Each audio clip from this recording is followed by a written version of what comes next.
بسم الله الرحمن الرحيم. آمن الرسول بما أنزل إليه من ربه والمؤمنون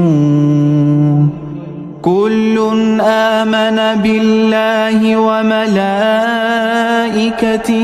وكتبه ورسله لا نفرق بين أحد من رسله وقالوا سمعنا وأطعنا غفرانك ربنا وإليك المصير.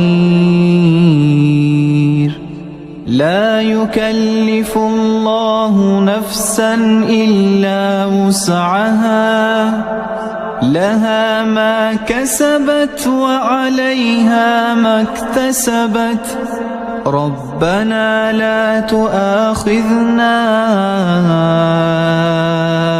إن نسينا أو أخطأنا ربنا لا تؤاخذنا إن نسينا أو أخطأنا ربنا ولا تحمل علينا إصرا كما حملته على الذين من قبلنا ربنا ولا تحملنا ما لا طاقة لنا به واعف عنا واغفر لنا وارحمنا أنت مولانا فانصرنا على القوم الكافرين.